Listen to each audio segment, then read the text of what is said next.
Assalamualaikum warahmatullahi wabarakatuh. Waalaikumsalam warahmatullahi wabarakatuh. Sebelumnya perkenalkan, nama saya Diva Mahatika Putri, mahasiswa keperawatan Poltekkes Kemenkes Bengkulu. Di sini saya akan melakukan penyuluhan tentang membangun karakter mahasiswa anti korupsi.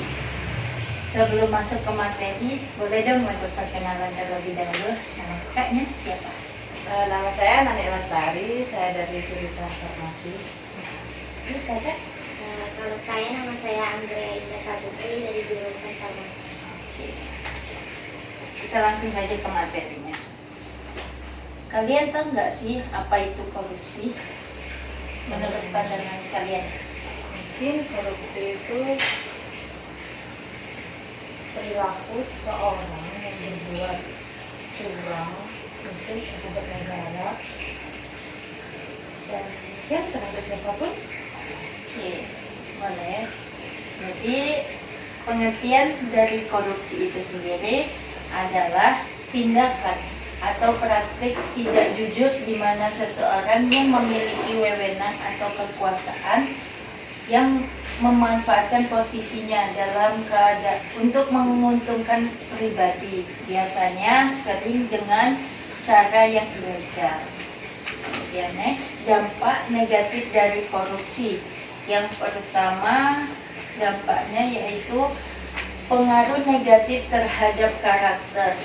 Maksudnya apa sih itu? Jadi ketika kita terpapar korupsi, dapat mengubah persepsi kita dan nilai-nilai moral dari mahasiswa yang dapat mempengaruhi pembentukan karakter dari mahasiswa itu sendiri. Hal ini dapat menyebabkan mahasiswa menganggap praktik korupsi sebagai sesuatu yang bisa diterima atau sudah terbiasalah, sehingga perilaku ini dapat memperburuk masalah korupsi yang ada di masyarakat. Kemudian yang kedua, menurunnya nilai etika atau nilai integritas dalam mahasiswa, yaitu dalam praktik korupsi ini dalam lingkungan mahasiswa atau lingkungan kampus dapat terpengaruh secara negatif terhadap nilai-nilai integritas etika. Hal ini dapat mengancam integritas mereka sebagai pemimpin masa depan dan merusak budaya kejujuran atau transparansi. Kemudian meningkatnya ketidakpercayaan, yaitu mahasiswa dapat kehilangan kepercayaan terhadap institusi pendidikan atau pemerintah jika mereka menyaksikan atau mengalami korupsi dalam lingkungan kampus atau sekitarnya. Kemudian yang keempat, membatasi akses kesempatan. Korupsi ini juga dapat menciptakan hambatan bagi mahasiswa yang berusaha mendapatkan beasiswa atau bantuan finansial setelah lulus. Keterlibatan dalam sistem korupsi ini bisa menghalangi kesempatan mereka untuk meraih kesuksesan dalam akademik. Kemudian yang terakhir, meningkatnya ketidakadilan, yaitu mahasiswa yang terpengaruh praktik korupsi mungkin mengalami ketidakadilan dalam lingkungan akademik, terutama jika penilaian akademik atau posisinya didasari oleh faktor-faktor lain dari kinerja akademik maupun keterampilan. Ya, next. Tahu nggak sih kenapa harus mahasiswa dalam mencegah korupsi? Mungkin karena mahasiswa itu kan bisa jadi pemimpinnya yang di masa depan kan ya. Terus juga mahasiswa itu yang bisa melakukan aksi demonstrasi terhadap pemerintahan yang melakukan kejahatan. Oke. Jadi alasan mengapa harus mahasiswa ya, untuk mencegah korupsi, yaitu yang pertama yaitu mahasiswa yaitu menjadi agen perubahan sosial. Kemudian yang kedua, pendidikan dan kesadaran. Yang ketiga, masa depan pemimpin. Kemudian yang keempat, suara yang kuat. Dan yang kelima, mengatasi dan melaporkan. Dan yang terakhir, partisipasi demokratis. Kemudian peran mahasiswa dalam mencegah korupsi.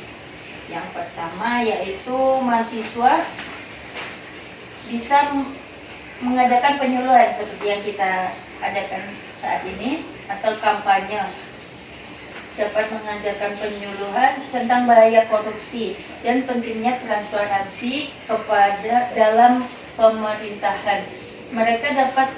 Kita dapat menyebarkan informasi ini kepada masyarakat umum, sekolah-sekolah maupun komunitas lokal.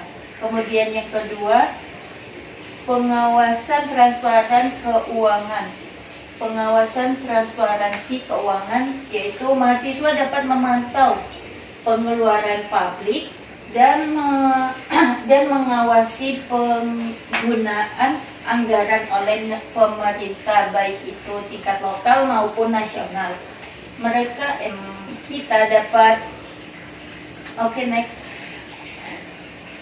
Kemudian yang ketiga, aksi demonstrasi. Aksi demonstrasi ini mahasiswa dapat mengkoordinir aksi dan demonstrasi damai untuk menuntut akuntabilitas dari para penjabat dan yang terlibat pada praktik korupsi. Kemudian yang keempat, pendidikan anti korupsi. Mahasiswa dapat memperjuangkan